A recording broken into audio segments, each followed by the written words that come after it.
We're so done with new year, new you. This year, it's more you on Bumble. More of you shamelessly sending playlists, especially that one filled with show tunes. More of you finding Geminis because you know you always like them. More of you dating with intention because you know what you want. And you know what? We love that for you. Someone else will too. Be more you this year and find them on Bumble.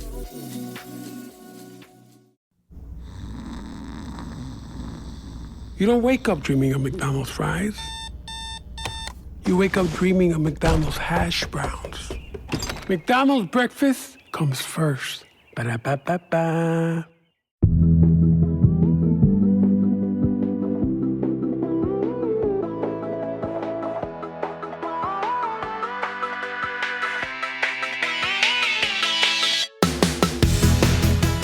Hey, I'm Candice Lim.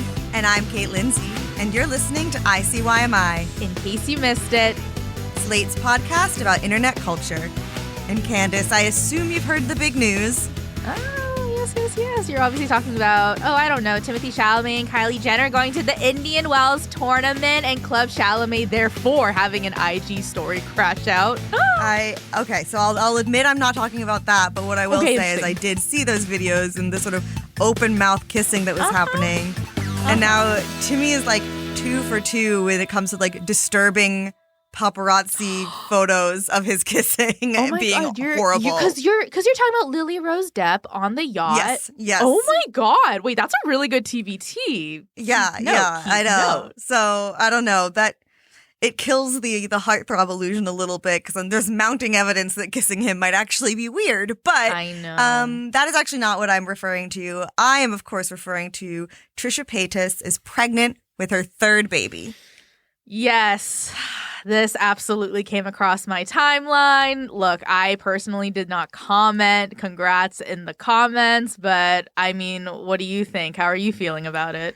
I'm feeling really good because she previously shared that she had sort of struggles or was told she would have struggles conceiving naturally. And now she's just popping out 1, 2, 3. And she's also, I assume, will be keeping up her trend of giving them bananas names. So she welcomed her first daughter, Malibu Barbie, in 2022. Her second daughter, Elvis, in 2024. And then this 3rd child, which she just announced, is due in July 2025, which is very interesting to note because I will be seeing Trisha Paytas in Atlantic City in June 2025. So that will be an 8-month pregnant diva performing on stage. But if there's anyone who can do it, it is Trisha Paytas. I know. That's her and her Ali Wong bag. I mean, do we want to make predictions on possible name for baby? Okay, so we have Malibu Barbie, Elvis. The first thing that popped to mind is something like Dolly Parton, like a Dolly homage. Okay. Yeah. I feel like Dolly doesn't really have that sparkle, but you're kind of in we're thinking A-list, but like almost S tier of like who is an icon so undeniable that they're international. Oh, I guess like Madonna. I actually think that's a really good move. Okay, but here's put my money question. on it. Here's my question though. Do we think the initials matter here? Malibu, Barbie, Elvis? Because I don't see a pattern. No, but knowing Trisha, there will not be one. I know. I mean, to be honest, Trisha Jr. still up for grabs. Yeah. Or what if it's just like Emma? Like it's just she just goes normal, and then that 3rd child is left to wonder for the rest of their life why they didn't get a bonkers name. I know. Okay, so we have some name bets going on, but Kate, I think you know what question I have next. I do, because it is the question that everyone is asking, which is, of course, who is going to die in the next 4-ish months, and then will they be reincarnated as Trisha's 3rd baby? I like that you say will they, because of course they will. The question is who, right? This is so true. I'm so sorry to doubt. Yes. Yeah. But, if you are perhaps listening to this wondering why the hell I just asked that question, if you're not familiar with recent Trisha Paytas lore, or to be fair, even if you are, you would be right to pause. But in September 2022, Malibu Barbie, her first child, was born just a week after the death of the Queen of England, which prompted people to sort of quote unquote joke that the Queen had in fact been reborn as Trisha Paytas' first daughter. Then, in February 2024, you might remember that Charles III, King Charles now, he was diagnosed with cancer. At the same time, Trisha was 6 months pregnant with who we now know as Elvis. And so the moment that happened, people were sort of worried that meant his death was imminent and, in Right. fact, foretold by Elvis's upcoming birth. But luckily, King Charles is still alive. But that hasn't stopped people from speculating about the potential reincarnation possibilities with Madonna, Dolly, Emma, whoever it is to come next. I mean, let me be clear. I think all of this is funny. And I absolutely am on the page of Queen Elizabeth did die in order for Trisha Paytas's daughter to be born. That's what I see as fact. Okay, very, not to like once again do a Harry Potter reference, but very neither can live while the other survives type of thing. The substance. And so I just find this stuff so funny because I'm like, look, the world is so cooked. We are placing bets on reincarnation, and that is why civilization, we are Buddhist now. But when it comes to reincarnation, it's specifically the reincarnation of a world leader. Like, not just Right. anyone. Right. Try as they might. Not just anyone can be reincarnated as Trisha Paytas' baby. It has to be a world leader. And therefore, there are two world leaders that people are currently floating might fall victim to the Trisha Paytas reincarnation curse. The first being the Pope, who, as we know, has been in ill health recently. So he's kind of a natural first thought. But then also Donald Trump. Okay. Is he in ill health too? No, so not as far as we know. It seems the reason he's part of this bet is perhaps more aspirational on the part of people who want him out of the White House. But I've been seeing these kind of funny, ominous, jokingly, maybe not jokingly videos that are like pictures of Trisha pregnant and then sort of photos of Trump's face and the Pope's face sort of floating around as this music plays. And it just reminds me so much of like the fates looming over all these strings and whose string is going to get cut. And we're just sort of waiting to see who is it who will be reincarnated. I mean, look, I feel like we definitely should say for the record, we are not actively wishing death upon anyone, okay? We use our powers for good, not evil. Yes, although I will say, whoever it is should be so lucky to come back into this world as the child of Trisha Paytas. I agree. But no, truly, we're that Idris Elba meme. This is a new meme I cannot stop referencing. Well, it's not a new meme, but it's a new to me meme that I cannot stop referencing, which is him sitting in a chair, and the text is just about sitting back and observing. I doubt it's a quote he actually said. But I will be asking Trisha about this if I happen to get any time with her at her Atlantic City show. Oh, I absolutely do. And I can't wait for you to come back after that show and just kind of like recap for us how it was. This is a reporting trip. It'll be so fun. And while you're busy getting ready for that, it just so happens that another musical drama is unfolding. Okay, and does this one also involve the Pope? I wish, but no, not yet at least. Instead, this involves a rap battle between an iconic internet meme and a less iconic nepo baby. After the break, I'll walk us through the Bhad Bhabie Alabama Barker feud and why this is the internet's next Kendrick versus Drake beef.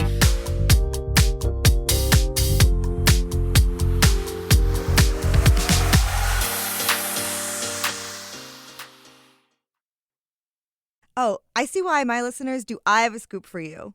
So what is it, you ask? It's that Discover is accepted at 99% of places that take credit cards nationwide. Now, before anyone goes suggesting that this is just a rumor, know that there's actual proof that this kettle of tea is not only piping hot, but 100% true. So, yeah, sometimes it pays to be a little nosy, but it always pays to discover. Based on the February 2024 Nielsen report, learn more at discover.com/creditcard. This podcast is brought to you by Progressive Insurance. Do you ever think about switching insurance companies to see if you could save some cash? Progressive makes it easy. Just drop in some details about yourself and see if you're eligible to save money when you bundle your home and auto policies. The process only takes minutes, and it could mean hundreds more in your pocket. Visit progressive.com after this episode to see if you could save. Progressive Casualty Insurance Company and Affiliates. Potential savings will vary. Not available in all states.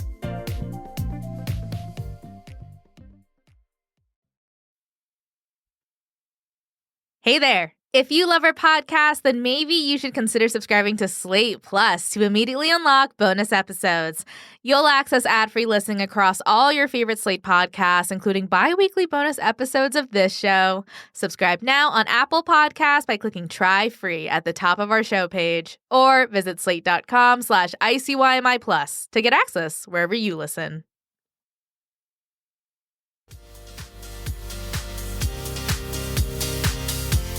And we're back. So, Candice, Trisha Paytas, well, she is known to me.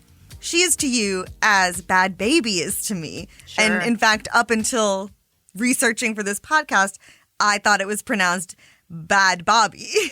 And, I know, and yeah. I'm having to follow your lead here. But this weekend, I was on TikTok, and I, too, saw so many videos about this feud with Alabama Barker. And rather than watch a million TikToks, I thought I'd ask you to explain it to me. Because if you're listening and you also don't recognize any of these names, let's just all come together and let Candice give us a better understanding.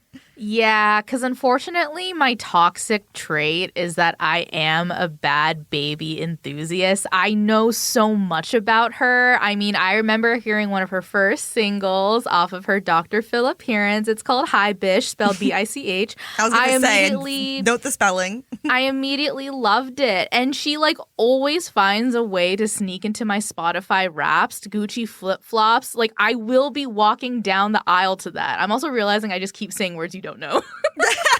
That's okay. Listen, that's okay. And like I think this is what's notable about Bhad Bhabie and what we can kind of get into, because even though I don't know anything about this, in my head when you said hi bitch, I heard the song. So these things creep their way in. But let's sort of go back to how Bhad Bhabie first broke out onto the scene, or at least our respective consciousnesses. Yeah. So Bhad Bhabie's real name is Danielle Bregoli. And you might know her because in 2016, when she was 13 years old, her mom brought her onto the Dr. Phil show because Danielle was like a bad kid. And specifically, her segment was called I Want to Give Up My Car-Stealing, Knife-Wielding, Twerking 13-Year-Old Daughter Who Tried to Frame Me for a Crime. Sound familiar, Kate? Oh my God. Yes, and what a ride it was. It's actually really funny. I didn't know this, but apparently, like, Danielle did try to steal, like, a crew member's car during the filming of this segment. Oh my God. Wait, that's iconic. I mean, I'm already on board. It's so funny. But here's the deal. This clip of her on Dr. Phil was viral. Watching this clip back was really interesting because, first off, we just don't have television like this anymore. Mm-hmm. Here we have a girl who is basically beefing with her mom, going on Dr. Phil because Dr. Phil thinks that she's like uneducated and she talks kind of differently. And he just absolutely tries to decimate her in front of a live audience. And she's probably delusional enough to like kind of get out of it. But like, I just think what's interesting about Dr. Phil is that this was such a clear moment where he was trying to exploit a character, someone who's just a regular person. And he made us laugh at her without us realizing he probably also thinks that she is a mirror to American society at the time. She is like what he thinks the youth of America is. And that was a very interesting moment where she almost became the target, the foil, just like the backsplash of every person who's ever said, like, kids these days. Like, the criticism was wild because, once again, she is 13 years old. I say all of this because it leads to her claim to fame, which is a moment when the audience is laughing because Danielle called the audience hoes. Did you say the hoes are laughing? Yep. So the audience are a bunch of hoes? Yep.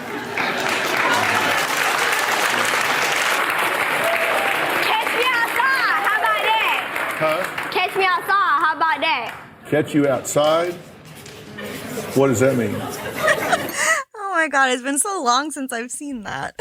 I know. I mean, first off, I would like to know why the audience clapped when she called them hoes. I know. They're like, yeah, that's us. We're hoes. Right, which is wild. But this does bring us the meme, Cash Me Outside. How about that?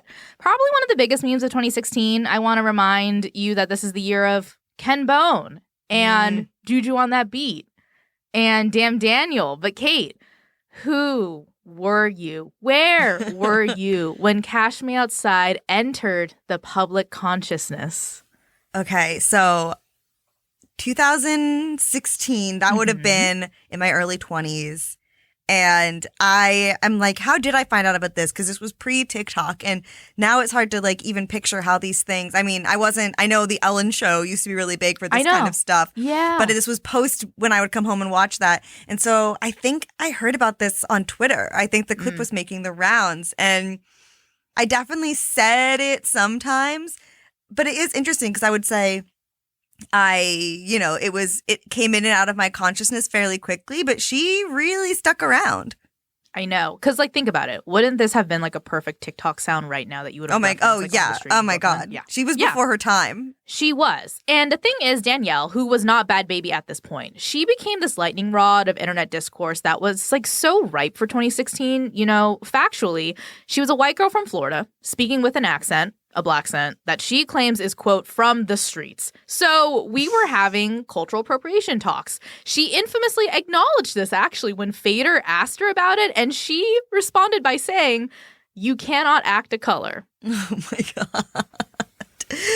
Okay, but you said, so this was when she was not Bhad Bhabie. So when did she become Bhad Bhabie? Because if the goal was to sort of, I maybe change her name so she wasn't as associated with that Dr. Phil clip and meme, did it work? Yes and no.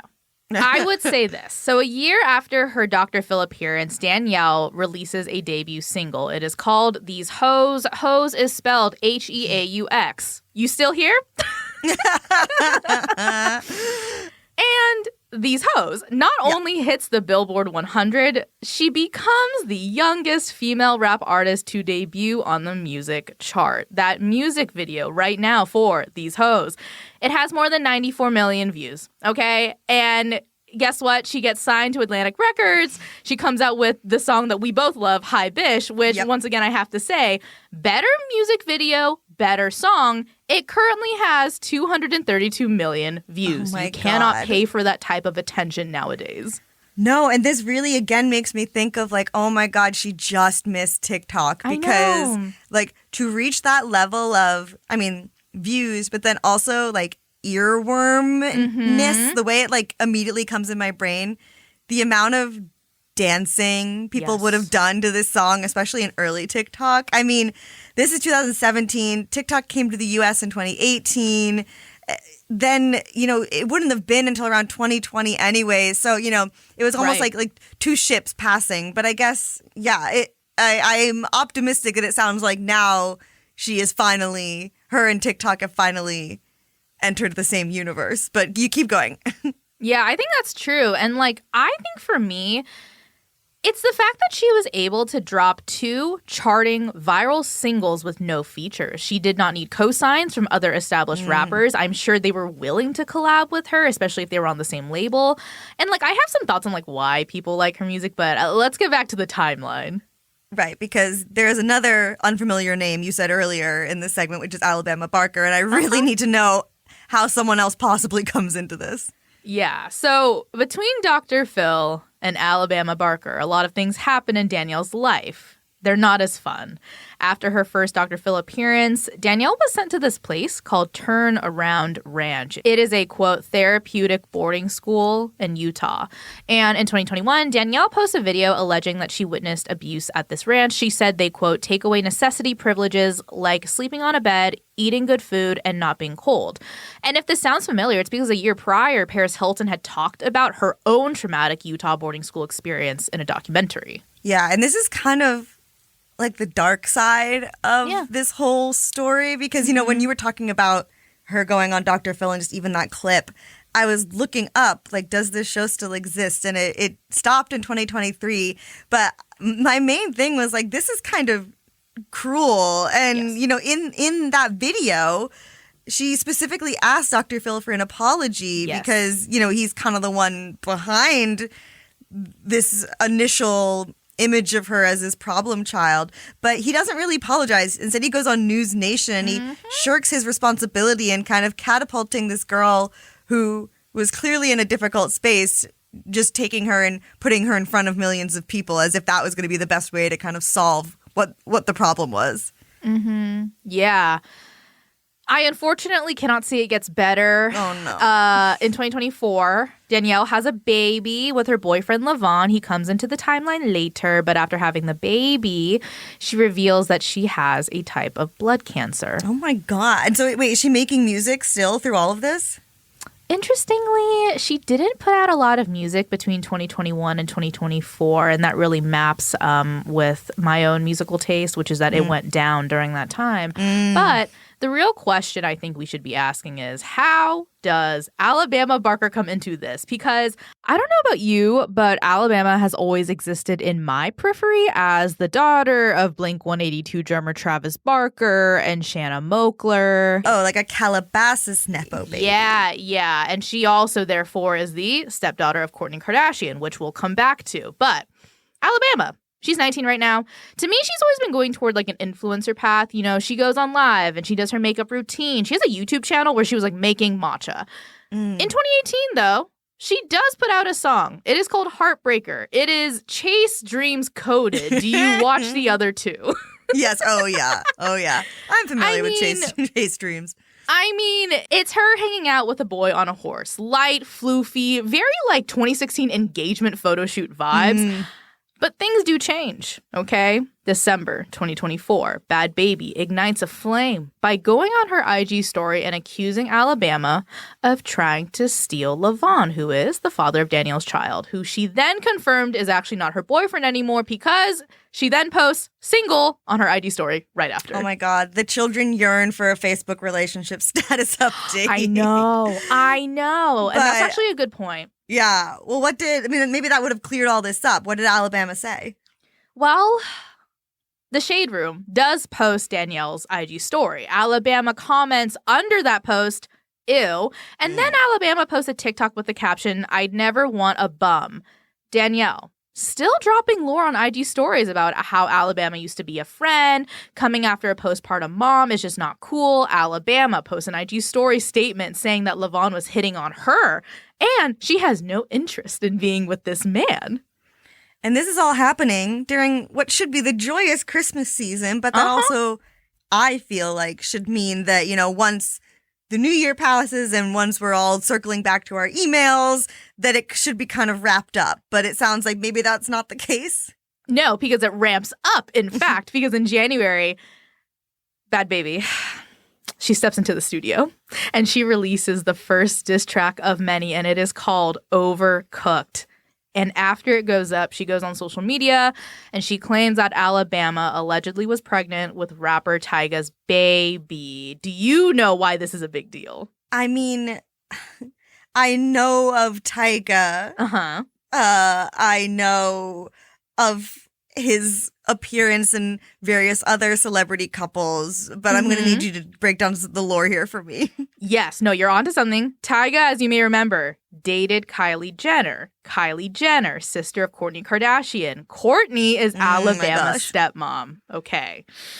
And Danielle claims that Alabama not only got pregnant, but that she also got an abortion. And both Alabama and Tyga have denied having a physical or personal relationship with each other.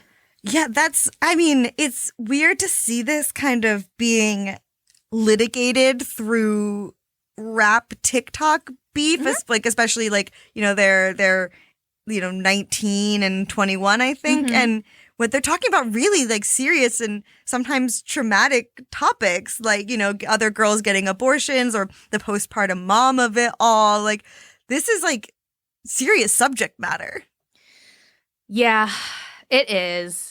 And I think we definitely should ask the question later of is going online and making diss tracks a proper way to discuss or disseminate mature matters. But I'll tell you right now that a week or so later, Alabama, comes out with a diss track herself. It is called Cry Baby. And in this song, she refutes claims that she tried to steal Levon. She claims Levon has been cheating on Danielle the whole time, that Danielle's best friend has been with Levon, and she claims that Danielle is jealous of Alabama's family name and her money. Oh my God. And what's interesting about this song is that it is not as salacious as what Danielle, Bhad Bhabie, has been putting out there. But you mentioned Alabama has released songs before. Is she also a rapper? So that's what I find really funny about all of this, because at this point you might be making the connection of like the Kendrick Lamar and Drake beef, right? Like two people using the internet and specifically rap music to leverage allegations that range from petty to serious against each other in a public forum. The thing is, Kendrick and Drake, professional rappers. Bhad Bhabie is a rapper. Alabama is not. So this is like Kendrick getting into a beef with, I don't know, Casey Musgraves. And now Which I would like to see. She would. Yeah. She can't rap, I don't think, but she would write something devastating in reply. Right. And now it's like, okay, so what? Is Casey going to bring a country song to a knife fight? Like, what is happening? And I think in this specific instance, releasing bad verses with no flow is almost worse than any allegation Alabama could have put out against Danielle. Yeah, like the message gets lost if the song isn't good. Yeah, if the song isn't good. But, also Kendrick and Drake they're grown men acting kind of at times like babies. Alabama is 19 years old. Danielle is only 2 years older than her.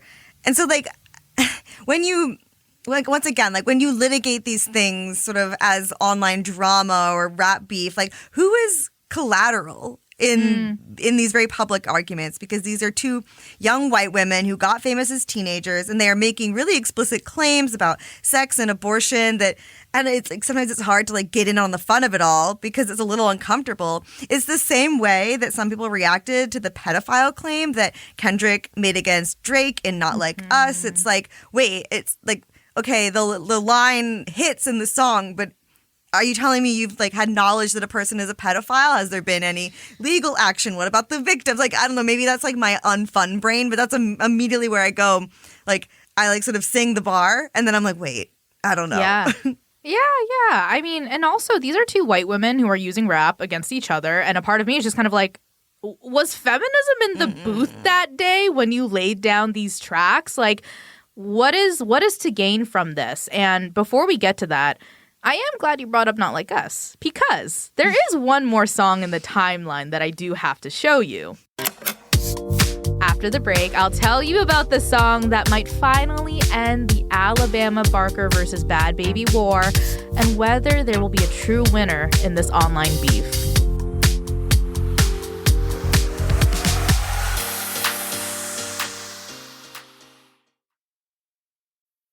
Your data is like gold to hackers. They're selling your passwords, bank details, and private messages. McAfee helps stop them. Secure VPN keeps your online activity private. AI-powered text scam detector spots phishing attempts instantly. And with award-winning antivirus, you get top-tier hacker protection. Plus, you'll get up to $2 million in identity theft coverage, all for just $39.99 for your first year. Visit McAfee.com. Cancel anytime. Terms apply. Imagine what's possible when learning doesn't get in the way of life. At Capella University, our game-changing FlexPath learning format lets you set your own deadlines so you can learn at a time and pace that works for you. It's an education you can tailor to your schedule. That means you don't have to put your life on hold to pursue your professional goals. Instead, enjoy learning your way and earn your degree without missing a beat. A different future is closer than you think with Capella University. Learn more at capella.edu.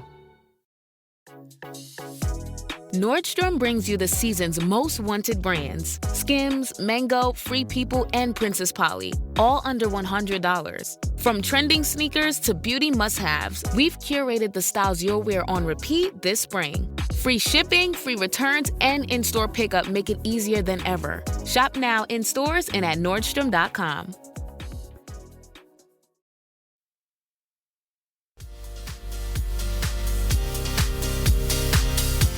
And we're back. So Candice, you have filled me in on basically the Wikipedia page of Bhad Bhabie's life and career. And before the break, you mentioned there's another song in this saga between her and Alabama Barker. Yeah, so from my critical analysis of the diss tracks, I would say this is the best song of the timeline. I would say it's perhaps the Not Like Us of the feud, and it's called Miss Whitman. I just don't understand. You straight out my Who got the upper hand? I see why you ain't got no friends. You miss off man. Your stepmom burned out why she took her sister second. I know you're out. You're reaching out. This song is from Bhad Bhabie. It came out a few weeks after Alabama's last diss track, and the song title is a reference to Alabama Whitman, who is a Quentin Tarantino character. It's who Alabama Barker is named after. This song is coming after the Barkers and, by extension, the Kardashian family. Can I just say, that's pretty well researched for writing this song. I don't know why I was I shouldn't have expected less from Bhad Bhabie, but this is a part of like me being like, oh, this is a legit artist. Like, this is research. Yeah, no, it's kind of interesting because of the 3 songs that we talked about today, I would say that this one has the most content, and I really mean that. She stuffs a lot of facts in there, which is interesting because I would say Alabama's diss track, to be honest, a little flimsy, a little thin. And it kind of sounded like someone didn't do her research, whereas when it comes to Miss Whitman, it's like, oh no, she's in the J store. She went to the library, she has the receipts, and I'll tell you why. The music video is really interesting. There is a Travis Barker-looking guy playing drums in the video. It really reminds me of like Kanye beating up like a Pete Davidson-looking person in his music video for Easy. This is when Pete was dating Kanye's ex-wife, Kim Kardashian. There's a line in the song Miss Whitman where Danielle says, your stepmom burnt out why she took her sister's second hand. This refers to a confession that Travis Barker made in his memoir that he was initially attracted to Kim. Now he's married to her sister, Courtney. And just to really add to the Kardashian pile of it all, Danielle actually samples a Kanye song called Carnival. And there was like a rumor that Kanye was going to jump on a remix. That was false. There is a floating verse out there, but it was actually AI generated. And earlier you said this was the Not Like Us of the feud, and this may end the diss track wars. But I did want to step back and ask, like, you know, as much as I'm enjoying hearing you talk about this, why do people care? I think a few things. The first one is that this is an internet star versus nepo baby fight. And those are 2 things the internet loves to discourse and hate on. I think that they are both essentially famous for the same thing, which is like not doing actual work, but just being famous. That is a criticism people leverage against the Kardashians. And I think in this situation, you know, internet famous people and nepo babies tend to just kind of attract the type of like negative attention that people want to see and talk about. So that's one. I think second, I really think that Bhad Bhabie is like one of the last internet meme stars to really parlay viral static meme fame, meaning she was pretty much famous off a picture or a GIF, parlaying that into a full-on career. And the thing is, she is not an influencer. She is a rapper. And that is actually very shocking because most people who get viral, the only thing they can do, this is reality stars too, the only thing they can do is like be influencers. But no. She's like, I'm of art. I am a rapper. That's amazing. But what I find interesting is that I think we are now really seeing the consequences, and I'm using this as a neutral term, the consequences of the Kendrick versus Drake beef, which is that there is now a template to have online beef that uses music, specifically rap, to leverage pretty serious accusations against people that maybe the public haven't heard before, but using the public as a forum to explore that. And in these templated beefs, the winner is the person who makes the best song. And I cannot help but just be like, is this how people felt in the 1660s with the Renaissance post-bubonic? Like, art is back because haters are alive. That's just how I feel. You see, this is what it reminded me of, slightly different. Gladiator. It's like, we don't fight to the death anymore, you know, with weapons in this sort of entertainment-based manner. But it kind of feels like the energy is similar where it's like you want to see another person like quote unquote ended. So this is like our musical modern Colosseum. But I want to ask about the stakes in this because there was some tea, if not potentially HIPAA violating tea that was put into these songs. Do you think or how do you think it will affect Bhad Bhabie and Alabama Barker's internet careers? I think this goes back to how we as a nation met Bhad Bhabie. You know, she went on Dr. Phil when she was 13. And for her entire public career, she has been treated and tried as an adult. And I think there are definitely downsides to this. You know, I know the first time that I heard about her behavior post-Phil, I immediately went to like, oh, this is classic child star trajectory, right? This is Miley, Selena trying to rebel. This is classic, like, Macaulay Culkin, everything he's done post Home Alone. But I think the difference is that even though companies like Disney exploited some child actors, they also protected them a little bit by only booking them in like goody two-shoes roles and songs until they couldn't take it anymore. Like they were trying to protect the image. And even though it came down to capitalistic reasons, it did kind of allow them to be seen as children. Whereas Bhad Bhabie, since the day Dr. Phil put her on television, has kind of been seen as an adult. Well, yeah. And also like what you're saying with sort of Disney or other, just sort of the acting route in general, there is like an infrastructure for that. And for young people in that industry, that there just isn't as much for the internet, especially back then, especially if what you are is a meme. Like that's literally what you are. You're just kind of person who went viral. There are no child labor laws with that. There are no child meme laws yet. Yeah. And I would argue that Danielle has had to play and talk like an adult to just survive. And I think amidst all of this beef, there was some space to sympathize with Alabama, saying like, I can't believe that she's being randomly attacked. I can't believe her tea is just being spilled in public by this like famous internet star. Alabama, she's just like a kid doing her makeup in a room. But I think people forget that Danielle is like only 2 years older than her. Mm-hmm. And so when I watched the Dr. Phil segment again, it kind of became pretty clear to me that no one was defending or protecting Danielle for a very long time. She was entertaining because she was funny. She was very herself. It's why she charted singles as a solo artist within like 2 years of the whole Dr. Phil thing. It's because she has like this humor that does play into quite successful lyricism, and it's internet funny humor. And I think her music, therefore, was perfect for TikTok before we could even download the app. But if we're playing winners and losers, I do think this goes into like the nepo baby of it all, which is that Alabama Barker will always be protected by her family. Both her and Danielle know that like no matter who makes the better diss track, these are now two names that if you didn't know before, you might know now. And maybe that is the winning game of all of this. Yeah, that's kind of a little bit, I think, what differentiates this in a way from the Drake and Kendrick beef, because they were already names. But this like beef as a tool for at least internet notoriety, because I think especially someone like Bhad Bhabie would know, like, and is kind of leveraging, is that like the best outcome of internet fame is to just be in people's consciousness enough that it converts into clicks, even if they're hate clicks, like the money's the same. Yeah, because look, it's been 9 years since Danielle went on Dr. Phil. And between 2016 and now, between singles that shouldn't have hit as hard as they do or problematic things she has said, Bhad Bhabie has already given you a reason to hate her. So if you don't hate her by now, you are at best a fan, at least neutral. And I think internet celebrities thrive in that space of like, I can get engagement from you as long as I exist in your brain. I want to end on what you think is going to happen. I mean, can Bhad Bhabie capitalize on this beef for something good? It's a good question.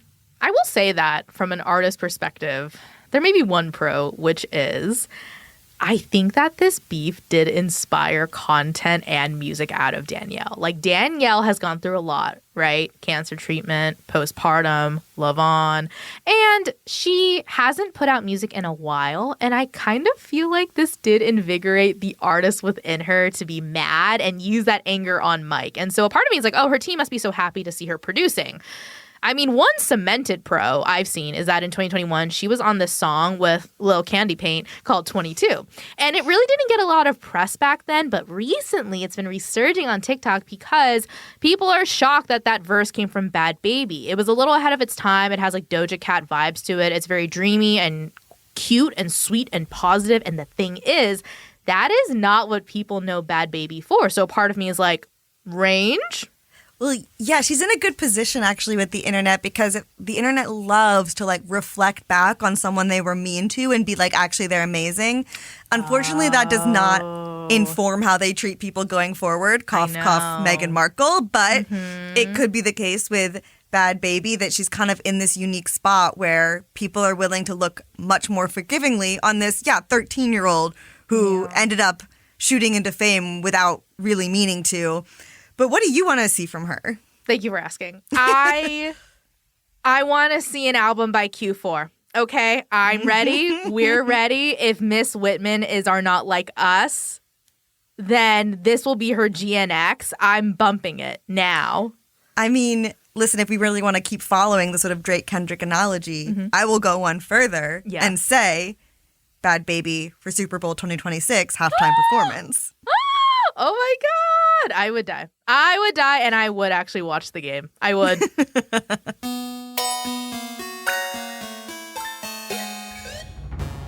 Okay, that's the show. We'll be back in your feed on Saturday, so definitely subscribe. That way you never miss an episode. Please leave a rating and review in Apple or Spotify and tell your friends about us.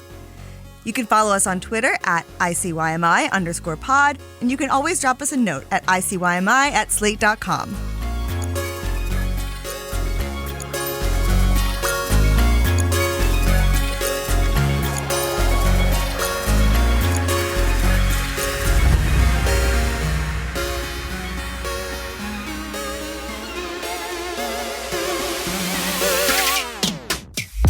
ICYMI is produced by Alexandra Botti, Kate Lindsay, and me, Candice Lim. Daisy Rosario is our senior supervising producer, and Hillary Fry is Slate's editor-in-chief. See you online. Or at the Bhad Bhabie Super Bowl 2026 halftime show.